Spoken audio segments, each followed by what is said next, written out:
Bonjour à tous, c'est Dr Jonas Prassin, prédicateur, enseignant de la Bible et éditeur en chef de connaîtrepourvivre.com, site d'enseignement chrétien.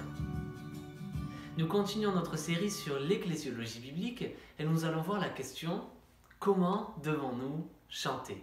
Comment devons-nous chanter?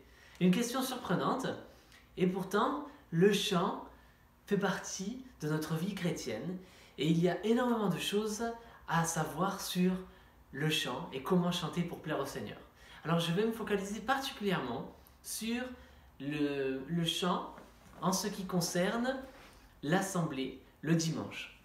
Alors il est vrai que tout le monde n'a pas le même talent, le même désir de chanter, la même voix, et pourtant dans les psaumes nous avons des textes à l'impératif qui disent « Chantez au Seigneur un cantique nouveau ». Chantez au Seigneur de tout votre cœur. Chantez au Seigneur.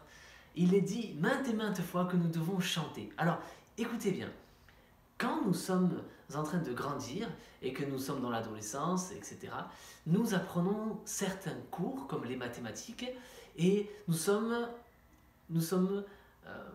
insistons pour que les jeunes apprennent les mathématiques, n'est-ce pas?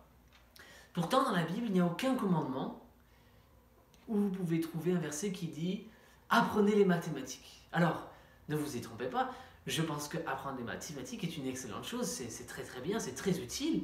Et pourtant, la Bible nous commande d'apprendre à chanter, de chanter au Seigneur, et nous n'avons aucune emphase sur cette réalité de la vie chrétienne. Le christianisme est une religion qui chante. Le christianisme chante. Il y a un nombre incroyable de cantiques qui ont été inventés, composés. Cela continue. Le fait que Jésus-Christ est le Fils de Dieu qui s'est incarné, la résurrection, des cantiques, il y en a. Il y a énormément de vérités bibliques qui inspirent des cantiques. Les cantiques sont en grand nombre et ils continueront à se multiplier, les chants chrétiens. Il y en a énormément. Pourquoi? Parce que le christianisme, c'est la seule vraie religion. Comme le dit Jacques, c'est la religion pure. Et c'est une religion qui chante. Nous devons apprendre à chanter et chanter de tout notre cœur. Alors regardez, vous vous dites peut-être, oui mais moi, vous savez, c'est pas vraiment mon truc de chanter, je n'ai pas une belle voix, etc. Et pourtant, regardez ce que le Seigneur nous dit sur le chant dans Colossiens, au chapitre 3 et verset 16. Il est dit que la parole de Christ habite en vous dans toute sa richesse. Et regardez maintenant ce verset qui concerne les cantiques. Instruisez-vous et avertissez-vous les uns les autres en toute sagesse par des psaumes, des hymnes, par des cantiques spirituels. Chantez, EZ, c'est un impératif, un commandement. Chantez pour le Seigneur de tout votre cœur sous l'inspiration de la grâce. Vous avez entendu ça? Alors il y a plusieurs choses à apprendre sur comment devons-nous chanter dans ce verset. Premièrement, nous devons voir que chanter est un commandement. Si le Seigneur nous commande de chanter, nous ne devons pas le négliger. Deuxièmement, il est dit que quand nous sommes en train de chanter, nous ne pouvons pas chanter n'importe quoi. Nous devons chanter des psaumes, des hymnes et des cantiques spirituels. Alors il y a deux choses ici. Il y a les psaumes qui sont inspirés, qui sont dans la Bible, et nous devons chanter les psaumes. Si une assemblée locale ne chante pas les psaumes, c'est un péché parce que ce verset nous dit que nous devons chanter les psaumes. Alors qu'apprendrons-nous des psaumes? Eh bien nous apprendrons ce que Dieu considère comme un excellent cantique, puisque c'est Dieu qui a inspiré les psaumes. Les psaumes sont inspirés par le Saint-Esprit. Nous aurons aussi une louange qui sera équilibrée. Parce que dans les psaumes, il y a des psaumes où on chante les louanges à Dieu. Il y a des psaumes où on se lamente devant Dieu. Il y a des psaumes où, eh bien, il va y avoir un moment où il y a du silence. Il va y avoir des psaumes où nous apprenons que eh bien, l'insensé dit en son cœur, il n'y a point de Dieu. Le psaume 14. Personne aujourd'hui ne chanterait à l'église. L'insensé dit dans son cœur, il n'y a point de Dieu. Personne n'inventerait un cantique avec des paroles comme ça. Et pourtant, c'est bel et bien ce que Dieu a placé dans le recueil des cantiques de l'Ancien Testament. Ces cantiques, ces psaumes-là, eh bien, le Nouveau Testament nous commande de les chanter. Nous apprendrons que nous pouvons dire à Dieu, « Seigneur, où es-tu » Ça fait partie des psaumes. Nous apprendrons que nous pouvons dire à Dieu toutes sortes de choses. Nous apprendrons aussi, évidemment, que dans les psaumes, contrairement à la majorité des cantiques qui sont faits aujourd'hui, et cela est reflété par une statistique qui a montré que dans la majorité des cantiques aujourd'hui, il y a je, il y a moi, il y a je ferai, etc. Le je, le moi. Mais dans les cantiques de l'ancien temps, tout comme dans les psaumes, ce n'était pas je vais faire ceci, je crois. C'était Dieu qui était le sujet des cantiques. Donc il faut faire très attention de ne pas chanter quelque chose qui est le reflet de notre individualisme et de notre égocentricité. Les psaumes ont l'équilibre biblique du contenu et de la forme de ce que nous devons chanter.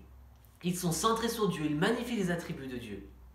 Et l'homme, quand il est mentionné, en général, c'est pas pour dire que l'homme est merveilleux, mais c'est pour dire que l'homme a besoin de Dieu. C'est pour dire que l'homme, eh bien, son âme soupire après Dieu. Ce n'est pas pour vanter les mérites de l'homme, comme nous le faisons souvent dans les cantiques qui sont réalisés aujourd'hui. Mais les cantiques spirituels, les hymnes, c'est tout autre chose. Et pourtant, c'est ce que le Seigneur nous commande de faire. Avoir des cantiques spirituels et chanter les psaumes. Alors regardez, il est dit aussi, instruisez-vous les uns les autres en chantant.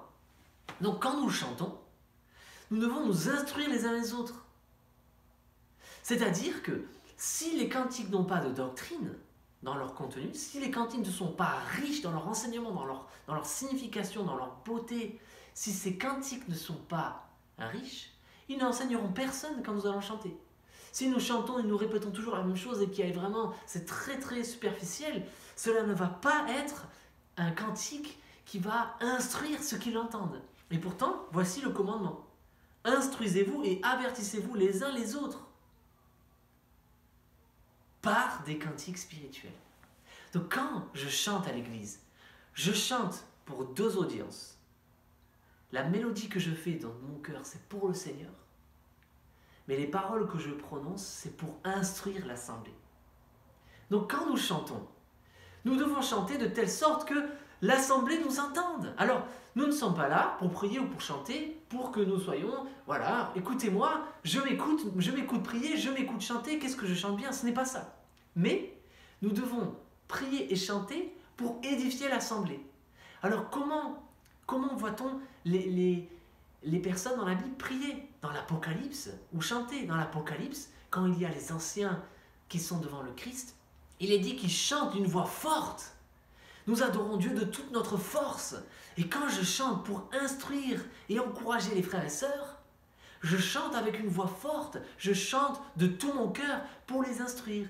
Imaginez-vous, le jour de votre anniversaire, vous invitez des amis et le moment vient où il va y avoir le chant du « Joyeux anniversaire ». Et le moment où le chant vient, personne ne chante, les gens qui chantent « Joyeux anniversaire ». Vous les entendez à peine. Peut-être ne chantent-ils même pas. Apparemment, cette personne, elle est là, mais bon, elle n'a pas l'air d'être vraiment emballée par ce qu'elle dit. L'anniversaire n'est pas très joyeux. De la même manière, à l'église, beaucoup sont ceux qui viennent et puis, voilà, le chant, il est fait par les autres. Alors, ils chantent, si vous voulez, ils chantent au travers des paroles des autres. Et pourtant, ce n'est pas ce que le Seigneur nous appelle à faire. Nous ne pouvons pas chanter par dérogation, par quelqu'un d'autre. Dans beaucoup d'églises, le son, le volume des décibels des chanteurs, de la chorale ou des musiciens est tellement fort qu'on n'entend personne chanter. Alors, on en vient presque à penser que, eh bien, la louange, c'est eux qui le font, et puis nous sommes là pour regarder, voilà, un peu comme un concert. C'est une erreur. Le volume des instruments doit être plus bas que le volume des paroles, parce que c'est les paroles qui sont importantes. Nous devons nous instruire les uns les autres en toute sagesse par des cantiques spirituels. Et ceux qui chantent ne sont pas là pour faire un concert, ils sont là pour nous guider, nous mener dans la louange. Donc, quand nous chantons, nous devons chanter avec une voix forte pour encourager l'assemblée. C'est vraiment encourageant, vous savez, c'était pas quelque chose de très courant malheureusement, mais le nombre de fois où je suis allé dans une assemblée, où vraiment il y avait un chant de tout cœur. On sentait les frères et les sœurs qui chantaient, les jeunes qui chantaient, les plus âgés qui chantaient, et ils chantent de tout leur cœur. Ah, vraiment, ça remplit le cœur de joie, ça encourage, ça exhorte, ça instruit. Ce sont de belles choses. Nos assemblées devraient être remplies de chrétiens et de chrétiennes de tous les âges qui chantent de tout leur cœur des cantiques et des hymnes spirituels et des psaumes. Cela est ce que le Seigneur veut. Alors la prochaine fois que vous êtes à l'église, demandez-vous, est-ce que les cantiques que nous chantons sont des cantiques spirituels? Est-ce que j'apprends quelque chose sur Dieu quand je chante ces cantiques? Sont-ils des cantiques qui vraiment reflètent la parole de Dieu?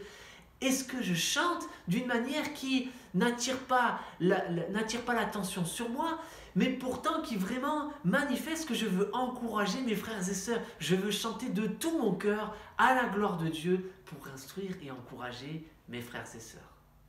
Vraiment, quand une assemblée chante comme cela sera non seulement un encouragement formidable pour l'assemblée, mais ça sera un témoignage que le christianisme est une religion qui chante. Parce que quand on chante, c'est qu'il y a une joie authentique dans notre cœur.